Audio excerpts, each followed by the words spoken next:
politicians arrive in Liverpool. Both are prominent and outspoken within their own parties.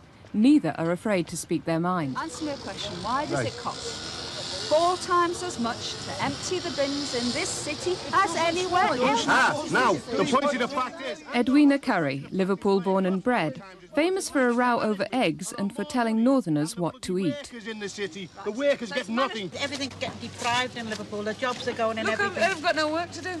Clare Short, a campaigner against Page 3 pin-ups who resigned from Labour's front bench over the Gulf War. Don't mix them with them, all right.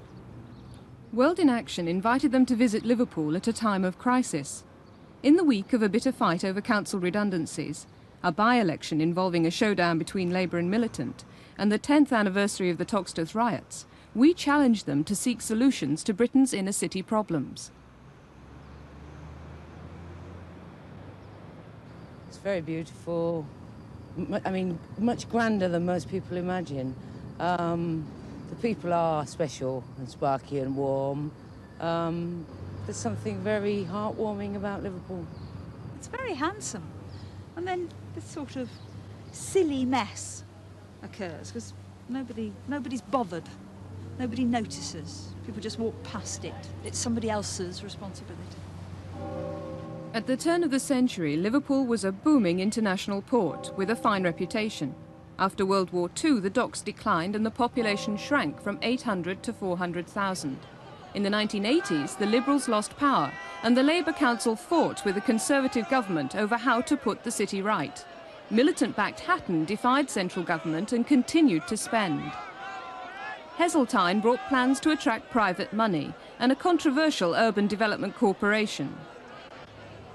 The city remains one of the poorest in Europe, with an unemployment rate double the national average. Someone who's seen it all is veteran Labour politician Margaret Symey. In her 85 years, she's witnessed the decay of the inner city, summed up by her report on the Toxteth riots. She believes that Tories like Edwina have abandoned the city, and Liverpool needs them back. If you look at Liverpool today, where have they gone? There are 2 Conservatives on the City Council. And what I value about conservatism is their experience of running businesses. Never mind the political philosophy, but their experience is what you're saying. Why didn't they run little businesses? And we haven't got the know-how in Liverpool now. Well, it seems to me there's lots of opportunity. I mean, but opportunity's not enough. It's like exploiting saying to me, you can go and work in Iceland. Well, I don't speak Icelandic. I say the city is divided into separate parts. If you live in what was my ward, you are totally excluded from the city's life. Now, it's no use saying to them, overall, Liverpool's marvellous. They know it isn't, and they know there is no breaking out of that ghetto of poverty where we keep them. There are ladders. No, there aren't. The ladders between one group and another, they existed when I was a child. When you were governor of my school, you gave me a prize when I was at school. When I was a governor. That's right. And but those ladders me, did exist. You're not a child any longer, I put it that way. And in the interval, the people who provided those bridges have gone. And this is my great trouble. And therefore people come from London and say, you ought to do this. But they don't provide the know-how. They don't provide the example. They don't demonstrate how do you do it on the spot. They just harangue us and go away. Clare Short meets 3 residents of Liverpool 8 at the prestigious Albert Dock. It's the week of the 10th anniversary of the Toxteth riots. They've chosen the location with some irony. Are things any better? Yeah, they planted more trees, right, and more black people have entered into mental hospitals, and more like buildings have fallen down. As far as I'm concerned, that's all that's happened. Riot, every day is a riot. Every single day is a riot. Some days are worse than others. You know what I mean? We're living in a concentration camp where if you ever stand out the area, right, you're going to be vulnerable, right, to the agencies of social control pounding on you, asking you, what are you doing here? What's your name? Are you doing any shopping? What's in your pocket? This, that, and the other, bam, bam, bam. You know, just 5 minutes ago, we've just been into like the pump house to get a drink, right? And everybody's turned round and, oh, What are they doing in here? Why are they in here? You know And what this I is mean? your city as much as anybody As else's. anybody else's, and Of we've got course. We built things to offer. We It's built actually been Liverpool, built on the blood, the sweat, the tears, the sufferation of black people. For example, here we are at the Albert Dock, right? This is being built specifically as a result of the Toxteth riots. But if you actually go around, there's no business enterprise here for black people. They've made no effort to incorporate multicultural people into what's going on here. So that basically means they're saying to us, there's no future for you. We've got nothing for you. Mrs. Currie's next port of call is her old school, founded on traditional Victorian principles. Derelict for the last 2 years, it's now to become a council-backed centre to train women in computers and electronics. Edwina is enthusiastic about the scheme. The argument is over the balance between public and private funding. It seems to me that this endless thing about it's got to be the government and the government money and all the rest of it, that actually has precluded people from thinking out their own solutions. I don't think it has. I think what we've done is taken women who have got no previous qualifications. A lot of them are in situations of poverty, and we've empowered them through education and training and given them certificates, etc., to go out and take rightful places in... But that's what this school did for nearly 200 years. That's what this school was all about, to give an opportunity for education to ordinary girls, to give them the opportunity of an education as good as the boys over the road. And it was founded by private money. It wasn't done by government money. There wasn't any such thing in those days. And people didn't feel sorry for themselves in that kind of way, and they didn't look to somebody else to do it. You and I share a feeling. We're arguing with each other, but in fact, I suspect we come to the same kind of conclusions, that in the end, if we wait around for the fellas to do it, we'll wait forever.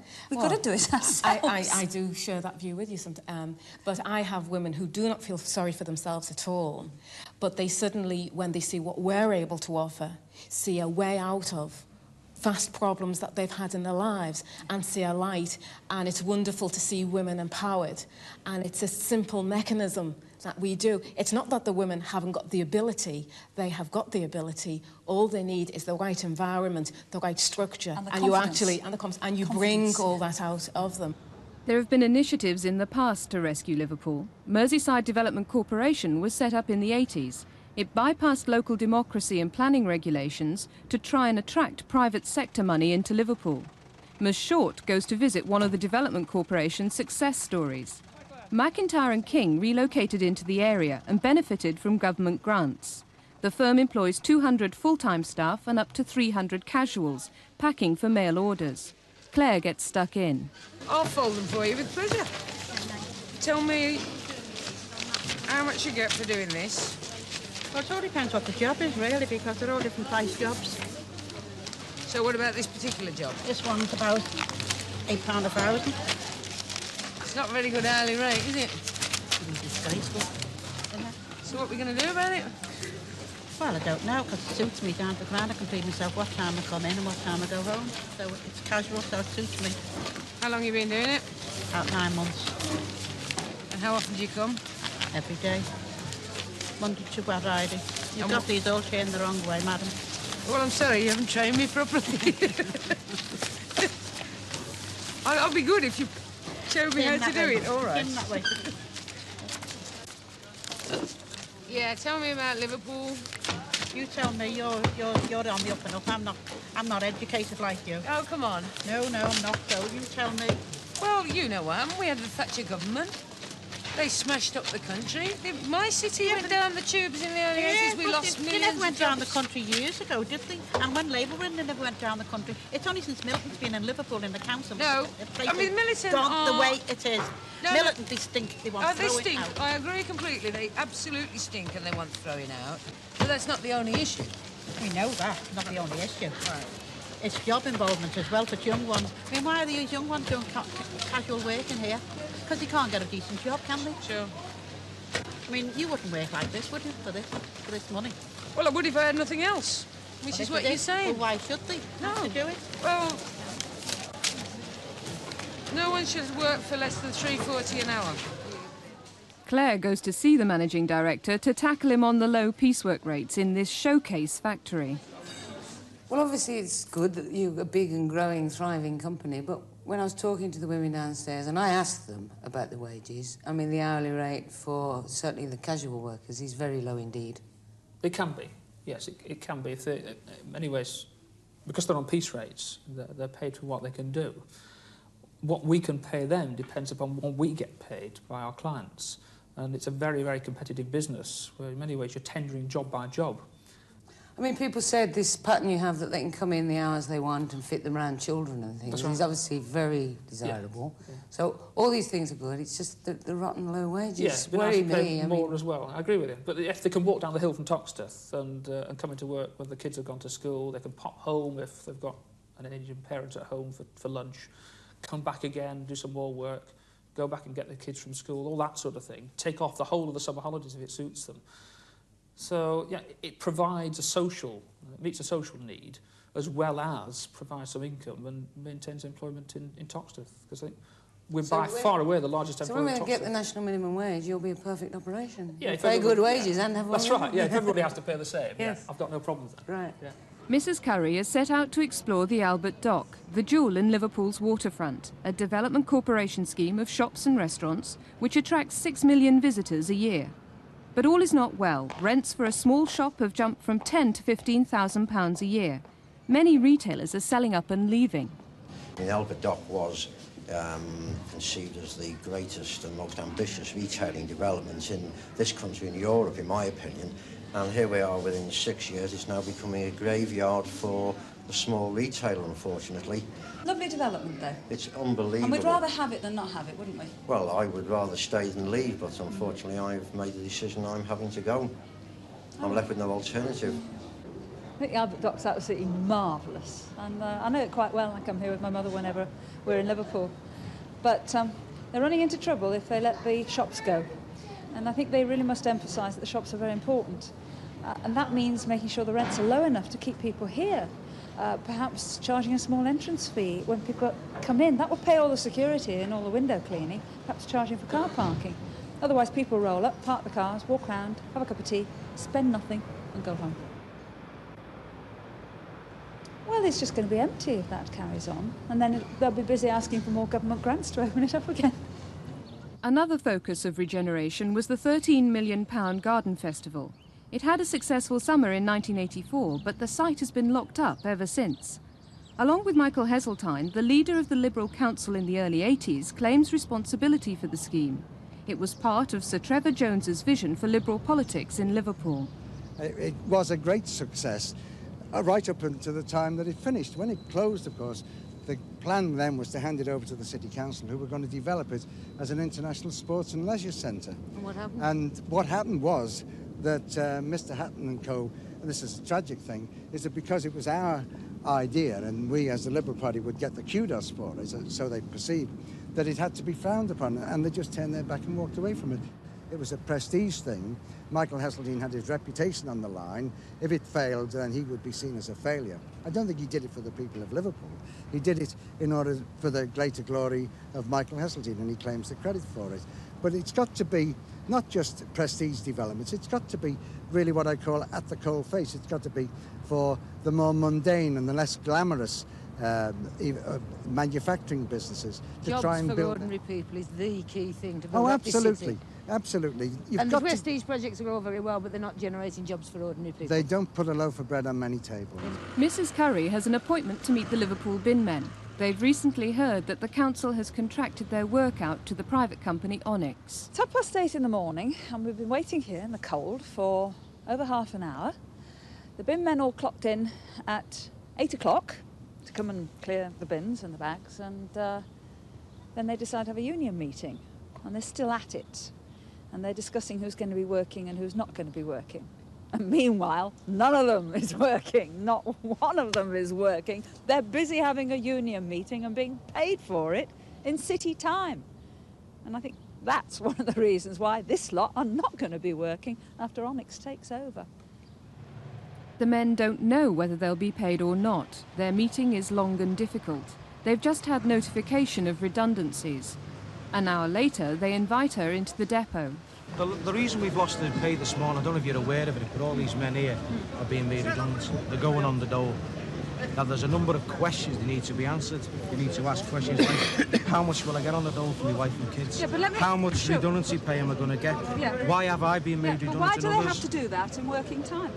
Because it's the only time we can all get together. Does anybody understand? We are off pay. Does anybody understand what it's like to be made redundant? Yes, lots of people And have a do. couple of weeks to go. Yeah, by the way, the reason people are getting made redundant was because of Tory legislation, competitive tendering, and all that's about is privatisation, which is Tory legislation. I deserve a right to find out how much I'm entitled to and everything else. To anything. You can Why do don't I that deserve out right in to your anything? own But surely we've got as much rights as you have. The position is, there are 300 odd men in here who are all going on the dole. Now, you're from Liverpool yourself, although you don't live here. That means, for the rest of your life, you will probably never work again. No, it doesn't. It does. It does in this city. It does. Most people in this city are working. Most people in the city don't work for the council. Most people in this city might be on schemes and whatever, but they don't have proper jobs. Anybody, What's a proper job? Well, let me put it this way. What is a proper? Please help me understand. What's a proper job? Well, if you let me, I will. Let me put it this way to you, Edwina. We've just lost the cleansing contract for emptying bins in the city, which we were paid £187 a week for. Is that with or without bonuses? With bonus. Top line, 170. And overtime on top? No, don't get any. Never work. I don't believe the woman quite understands what's actually going on in Liverpool, and as I said to you, I hope she's going to come out with us now and do a bit of work with us, and she can actually see the conditions that we've got to put up with in this city. Union official Ian Lowes has led the fight against compulsory redundancies. He was expelled from the Labour Party for membership of Militant. Every trade union recognised that because of this insidious legislation, this compulsory competitive tendering, that we had to make hard decisions and agree to things that under other circumstances we wouldn't have accepted. But you didn't. No, I'm sorry. Whoever's given you that information has given you the wrong information. The trade unions sat down and attempted to cooperate in reducing the size of the workforce in order to compete. The reason you why asked for complete guarantees of jobs for everyone, which they couldn't we give. asked for redeployment. Talks broke down. You No, started the industrial action. not true. We asked for redeployment of those people. Absolute guarantee before talks. We asked for redeployment of those people who needed there to be reduced from particular areas.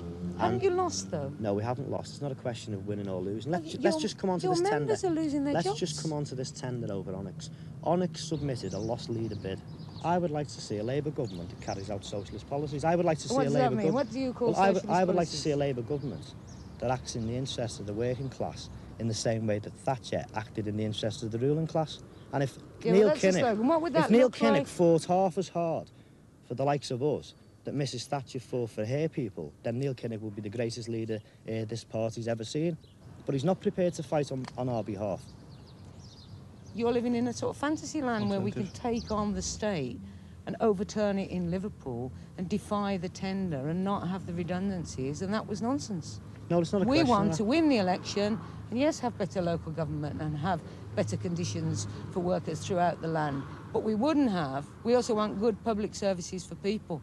And you having too many people in Hatton's static security force wasting the poll tax instead of spending the money on old age pensioners or schools or something is rubbish. And there's been a lot of that kind of rubbish in Liverpool that does need sorting out, that isn't down to the Tories. Mrs Currie has taken up the offer to see the bin men at work. The men claim that it was not just their work to rule that's delayed clearing the rubbish. Management failed to get tax discs, so vehicles were off the road. They also ran out of protective gloves and clothing. Well, but you had protective clothing last year? Well, yeah, I had protective clothing last year. All right, so where is it now? Well, it wears out, believe it or not. Well, would you imagine if you've got to work in that, don't you think it wears out? Well, it's just the thought occurs to me, it wouldn't look like this if you've been working in the last few weeks. Well, we have been working, I keep telling you. We've had 3 days strike. Never stopped, my goodness. Isn't it funny how the rubbish just piles up? Well, believe it or not, that's not my fault. I don't come round and I dumping it deliberately. Come round and say to camera, it is not my fault. This is not my Go fault. on, say it again. There's the camera. This is not my fault. You're a big lad.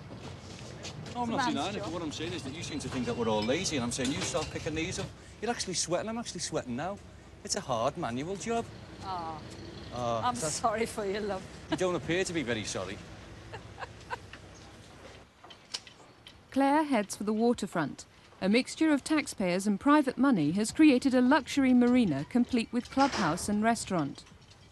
But will the investment do more than benefit the well-off?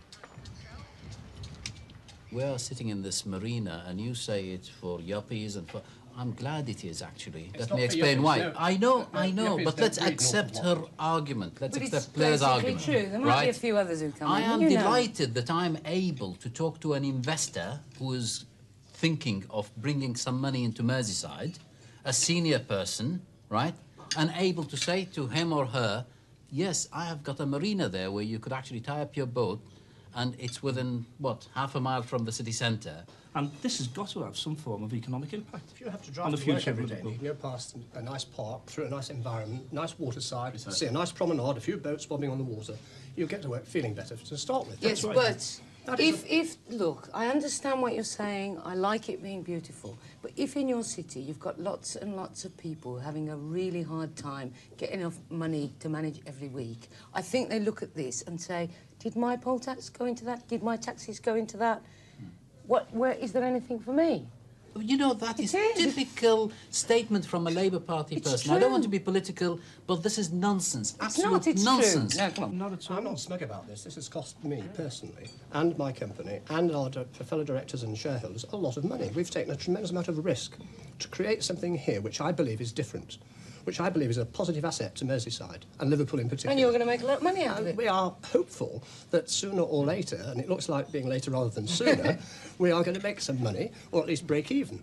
Now, look, I'm not hostile to this project, but I don't want you to say this is miracle answers for everybody. No. And I don't think any of us are saying that. You're putting them words in our mouth. Once you I certainly don't need to develop on MDC's patch. There's better margins outside of Liverpool. I was born and bred in this city, and I'm working here. I'm putting my money where my mouth is, really, and there's much more risk developing in Liverpool than there is elsewhere in the country. At the day's end, the two MPs meet at the Adelphi, a product of Victorian affluence recently rescued by government grants. And every time somebody says, in Liverpool, there ought to be more government money, I say, what for? There's been such a lot of government money. They've wrecked half the city with government money. So that's absolute nonsense, Edwina. Your government doesn't believe in local government and has massively, all over the country, withdrawn resources from local government so that the contribution of central to local has declined. The figures are there overwhelmingly. That's part of the crisis that local government has had in Liverpool and elsewhere. So this place was done up with public money. This has been done up with over £1 million of taxpayers' money. I mean, the money coming from central government to places like Liverpool has been cut massively. And I think we're probably at a sort of turning point when all the anger and agony of all the loss and defeat that Liverpool felt it had to take or took has sort of been absorbed, and people are looking to the future. And then, I mean, it is an enormously beautiful city, and there is something, everyone in the world recognises something very special about the people of Liverpool, and they are very warm, and they do have an enormous sense of pride in their city and of unity as a people. But in Britain, we're in the grip of a very nasty recession, and the further rises in unemployment are yet to come, and they're going to hit Liverpool. I think I'd actually stop building things in this city. I'd put a halt to all the new build, and I'd say, everything we've got, we're going to look after a lot better. You know, maybe for just a couple of years. We're not going to... No more big capital projects. Let's just make sure that the streets are clean, and the paving stones are level, and there's no litter, and we've cleaned up all the alleyways, and the drains work. Let's just, for a while, calm down and give everybody a chance to say, hey, this is all right, it's a nice place to live, this is okay. Because all the planning and all the growth and all the development and all the messing around has ripped out the heart from much of the city, and it's a tragedy.